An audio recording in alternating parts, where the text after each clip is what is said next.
bukod sa matagal, pabalik-balik yan. Giginawa, mawawala, giginawa, mawawala. So yun ang mahirap. So ang technique, simple lang. Kailangan i-sustain mo yung magandang daloy. So yung iinimin mo, actually hindi ko na isusulat, alam mo na ito eh. Oo. So pag ininom mo na uli yun, makikita mo, mag-o-okay uli yan. So ang rule of thumb dito, pagka yun ay magaling na, ito kasi pagka meron kang pagka meron kang superimpose fungal, halimbawa yung sugat na yan na hindi gumagaling, magkakaroon ng fungal infection yan. So yun ang nagkukos ng pabalik-balik na problem. Pagka ang fungus nag-heal, ito yung problema para po sa mga may fungus. Ang fungus hindi yan nawawala basta-basta. Meron niyang ugat.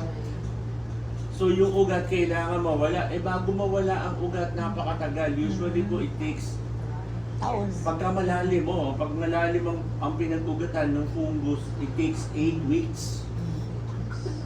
2 buwan yun, pag malalim. Pero pag mababaw lang, 2 linggo. Pero pag naka-treatment ka at na meron kang iniinom na maganda sa circulation, bumibilis yan. Kaya niya mawala sa loob ng 2 linggo.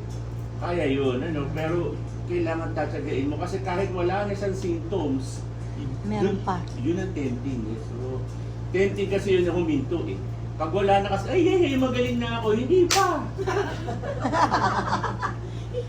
Hanggat may ugat pa yan na hindi mo nakikita, nandudun pa yan. So, anytime na bumaba uli ang circulation, nandadyan na naman siya, babalik na naman siya. So, guys, ganun lang. Huwag niyo pong dededmahin ang fungal infection kasi talagang yung bagay na yan, talagang deep-seated yan. At ang tina-atake talaga niya yung mga may poor circulation. Hindi po yan basta-basta dadapo sa isang pasyente ng maganda ang circulation. Lalo-lalo na pagka healthy ka, hindi ka basta-basta magkakaroon ng fungal infection. Ang fungal infection, namamayagpag doon sa mga lugar ng katawan na poorly perfused. Ayan, hindi masyadong napupuntahan ng dugo. Isa yung maliliit na ugat do, yun. Kaya po itong gagawin ninyo pagka gumanda uli ang circulation, babalik yan sa dating ayos. Ito naman ang good news dyan, yung namang iinumin nyo, meron namang elastin, mayroong elasticity factor. So hindi po magkakaroon ng yan. Kumbaga pag bumalik yan sa dating ayos, wala yung marka na yung dating discoloration niya. mawawala yun. Unti-unti siya yung mga Babalik din po at babalik sa dati. Ayan. So halimbawa, yung parte ng katawan na usually kasi pagka fungal is either mangingitim, magbabago talaga yung itsura niya. Pag nangitim, babalik naman po yan. Kung hindi man mabalik yung itim, paitimin na rin natin yung kabila para pantay. Para pantay. Ang sabi pa naman ng derma, naku baka pad yan ma. Pad daw. Yung peripheral arterial disease. Pwede rin. O kaya sabi niya, baka neuropathy po ma'am. Sabi ko, hindi naman po kasi mataas yung sugar. Madali namang malaman. Pagka neuropathy, usually meron kang diabetes. Ayan. So kailangan talaga na Pero meron po ba? wala eh. So, pero kung gusto mo, pwede naman natin gawa ng paraan. Ganun lang naman. So, pagka yung sakit wala, huwag niyong isipin na magkakaroon kayo. Ayun, ganun lang. Ang healing ni God is, ito yung madalas na sablay ng mga pasyente. Sabihin ko na sa inyo para maiwasan na dami. Ang healing comes from God. Wala nang iba. So, simple lang naman yan. Dahil si God ang healer, ang kailangan lang naman niya sa ating lahat ay isang bagay lang, surrender. Surrender ka lang. Ibig sabihin, huwag kang matakot, kaya kanyang pagalingin. Pero habang kasi nangingibabaw yung fear sa atin, habang fear ang mas ine-embrace natin, healing becomes retarded. So, at least yung healing lang yung retarded, hindi yung utak. Biro lang. Simple lang. Pag sinabi kong surrender, isusurrender mo lang sa kanya yung fear, yung takot. Yung takot natin ang tangi nating kalaban sa buhay. Ito pa, hindi ko mo gumagawa ka ng mabuti, ay okay ka na. Hindi ko mo nagsasalita ka ng mabuti, ay okay ka na. O yan ha. Kailangan mong i-practice ang kabutihan. Yung sabihin, when you surrender, you do the things God wants you to do. Yung mga bagay na mabuti sa kapwa, yun ang gagawin mo. Ito yan, ano, may mga tao na mabuti lang sa Salita. pero sa gawa. So hindi pa rin sila gagaling. Ano? So kailangan ang kabutihan mo nagre-reflect sa iyong ginagawa. Yan. Ibig sabihin, kung ikaw ay mabuti sa isa, mabuti ka rin sa pangalawa. Hindi ka namimili ng kabutihan. Kasi may mga taong ganon. Mabuti lang sa pagkaran sa ibang tao, pero sa ibang tao hindi siya mabuti. May ganon eh. Ano po? So hindi ka pa rin aabante sa buhay pagka ganon. So you have to be good unconditionally to everyone. Ano po? Kahit sa mga tao na akala mo ay bad, dapat maging mabuti ka rin. Yan. Kasi wala naman such thing talaga na bad. Ano po? Para sa akin na lahat may chance magbago. Yan. Pero sa akin, simple lang, kung gusto mong gumaling, binibigyan ka lang ni God ng certain period of time to accomplish whatever it is that you need to accomplish. Bibigyan ka niya ng time frame to correct yourself. But when the time frame is gone, then the opportunity disappears. Ano? And when that time comes, everything that was meant to be given to you, good or bad, will be given. So yun yung law of karma. Ano po? So, ibig sabihin, pag ikaw ay nagmabuti, ituloy-tuloy mo na. Pag ikaw ay bumalik uli sa masama, mayroong ibibigay sa iyo si God para matuto ka. Hindi tayo binibigyan ng karma to punish. Karma is meant for us to learn some lessons. Yan. So, dalawa yan. May good karma at bad karma. Yan. Ano po? So, yung good karma, yun ang tinatawag na dharma. Okay. So, yan yung iinom ka ng bato. Ay, dharma pa rin. sorry. Ayan, dharma. Okay. Yung dharma is good karma. So, ibig sabihin, kahit gaano pa kasama ang iyong nagawa, may opportunity ka rin mag-earn ng dharma. Ayan, hindi dharma, dharma. Paano yun? So, simple lang. Gagawa ka lang ng mga bagay na mabuti sa kapwa. Acts of random kindness. Yan. Okay? So, yun ang secret. Okay? Walang bagay na gagawin mo na sasablay pagka pinalitan mo ang dati mong habits ng kabutihan.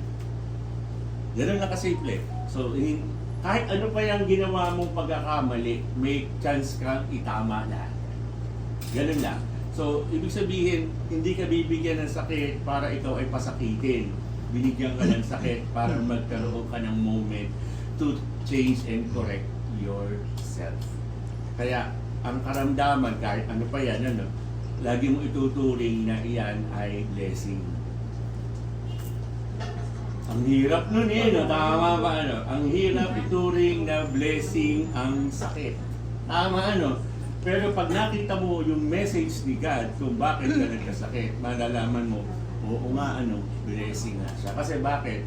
Kung hindi ka nagkasakit, hindi mo maiisip baguhin ang iyong mga nakagawian. Tama ba? Tama, ano?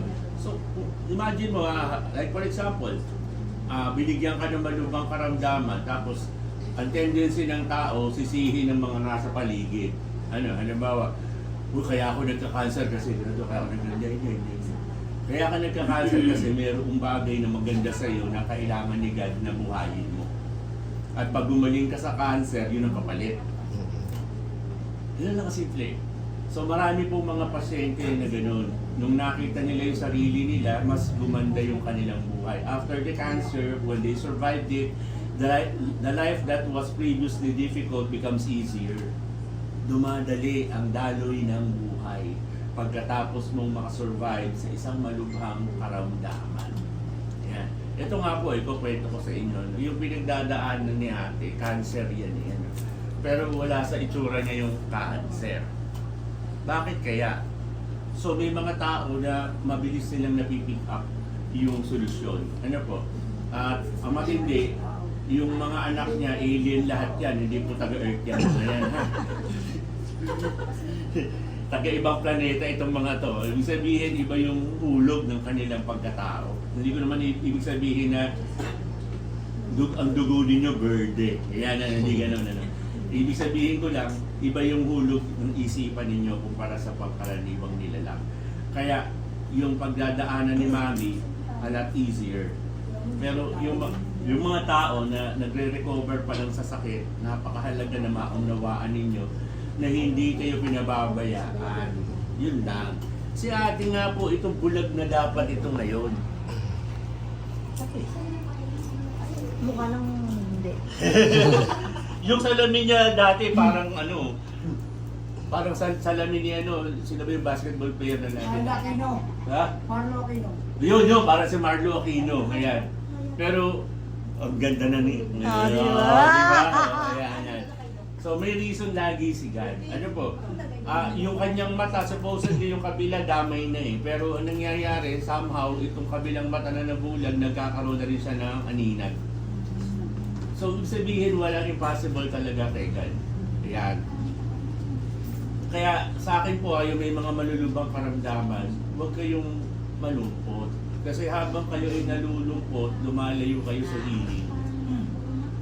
Yun lang yan. So, yung nakita nyo kay ate, akala niya siguro ang pangit ng kanyang dugo.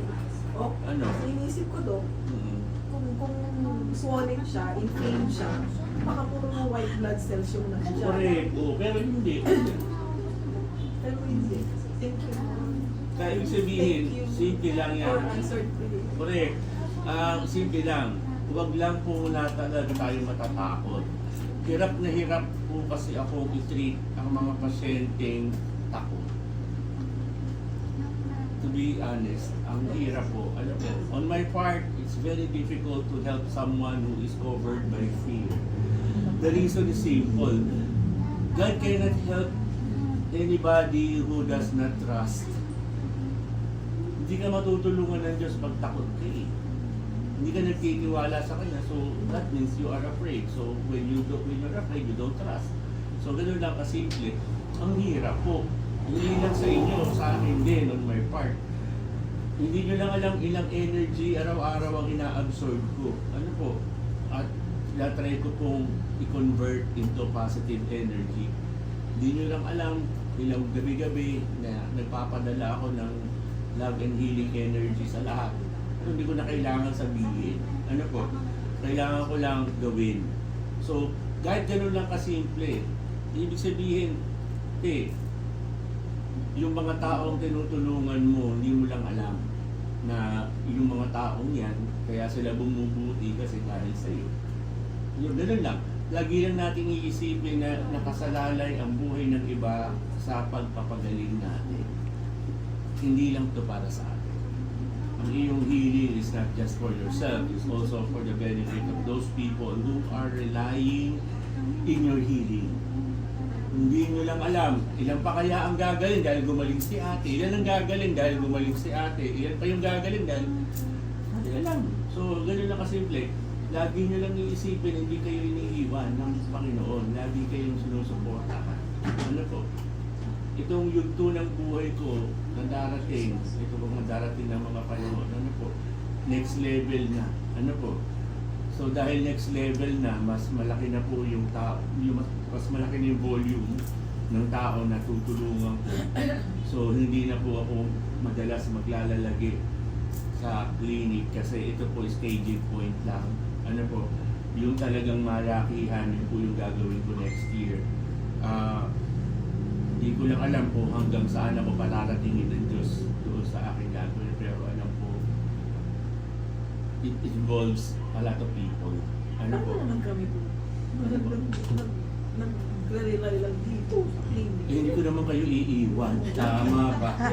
Gusto Oh, namin yun ang wala. catch eh. Tama ba? Ano? Dadami lang po yung aking tinutulungan. Yan ang gusto Oo, namin. pero hindi naman ako mawawala sa inyo. Ano po? Yung Kaya may bag na rin kasi. Ito, para alam nyo lang ano, hindi, nagdagdag nga, hindi naman ako magbabawas. So, maunawaan nyo dapat ako po, magdadagdag. Ano po, hindi po ako magbabawas. Although may mga tao na talagang hindi ko makakasama doon sa biyahe, pero definitely tutulungan ko pa rin kayong lahat. Hindi ko lang makakasama yung iba sa biyahe. Ano po, kasi dahil yung iba hindi tumuno. Parang gano'n, ano po. So, pero yung mga naririto na nakatuno, kasama ko pa rin kayo. Hindi ko kayo iiwan, hindi gano'n si God, hindi nang iiwan si God. Hindi lang po ano. Pero aantayin talaga niya na yung mga hindi pa tumuno, na tumuno. Ayan, pero hanggat hindi sila nakatono, hindi sila makakasama doon sa YouTube na yun. Kaya ini-invite lang sila ni God na tumuno kayo. Ibig sabihin, mag-frequency kayo, umangat kayo. Ayun, ganun lang kasimple. Inaantay lang tayong lahat ng Diyos na umangat. Yan, parang ganun. Doon sa mga tao na hanggang ngayon na tinutulungan ko, hindi naman po ako aalis sa inyo. Nandiyan pa rin ako. Kayong mga pasyente, hindi ako mawawala. Nandiyan pa rin ako. Dami lang po yung abot ng aking kamay. Ayun. Kasi dahil unang-una, yung mga tao na tutulong sa akin, nandiyan na, gusto na nila, excited na rin sila. Ano po. Ayan. So, maaari po na mahahati na po yung kaya nagtatanong ako sa mga nananggaan. Ayan. Wala. Kasi dahil mahahati na po yung aking katawan. Ano po?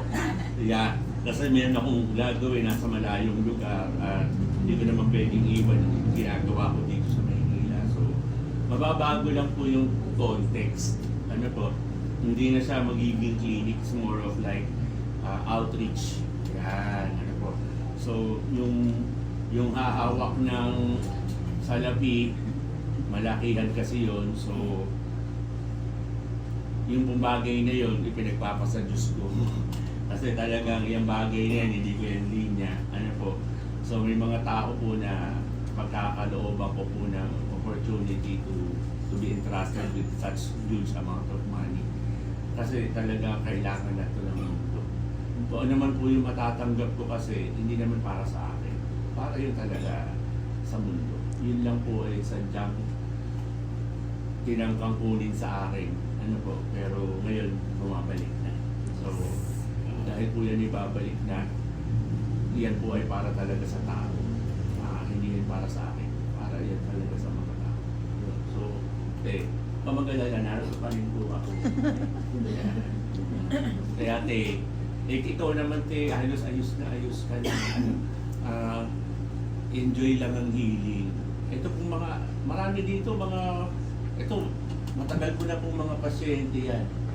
Yan, si Ate Sean, yan matagal ko na mga pasyente. Oo po. Pero tinan nyo, dati baliw po yan.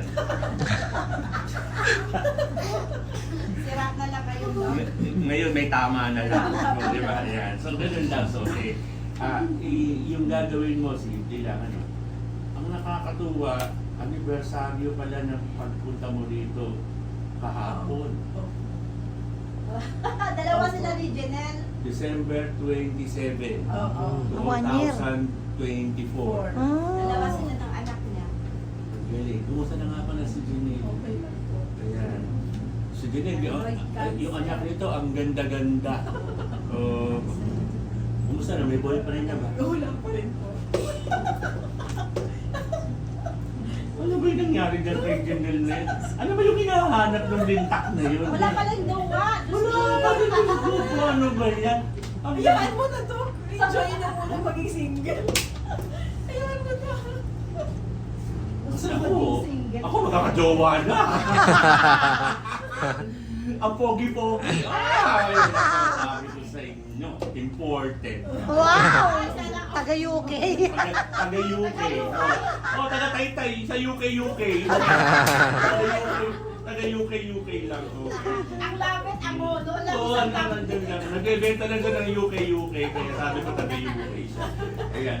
So, ayan. So, Ate Dinette, kumusta mo na lang ako kay Sige po. Ayan. So, tuloy lang. Nag-detox ka rin. Nag-lemon detox Di pa ka. po. Ito rin. So, berry, tsaka barley. Yung dati mong and then program. 3 O, times yan. a day for Yes. 3 days. Yes. Tapos, wala po ba kayo idadagdag para dun sa for circulation, sa nerves mo lang? Meron para sa iyong hormones. Ayan. Meron pa ba tayong Somaderm? Oo, Dok. Isa na lang natira. Ayan. So, sa kanya na yung Somaderm. Pagkapupunin niya, Wala yun siyang ang sugar. magpapa-imbis. Intolerance. Opo, naman. Yes. Opo, kasi daw pabalik-balik lang siya eh. Pag pina-elevate ko, nawawala. Sa Saka, the whole night. Ang gagawin ng Somaderm, number one, i-reduce ko Hindi, yung pain. Tubig. Ano, pain, pang pain management. Ano, Grabe talaga yung pain ko. Oo. Mataas ang tolerance ko. Pain, pero tapos ito hindi, iniiyak ako. Kasi di ako makatulog. Yung Di ako makatulog Kala ko talaga. hindi naman nandun ng talaga yung Somaderm Huwag mo will napansin. help you a lot in that. Ano, ayan. So, ganun lang naman yan. Enjoy mo lang ang life day. Opo, palagyan na lang. Oo, susulat ulit. Opo.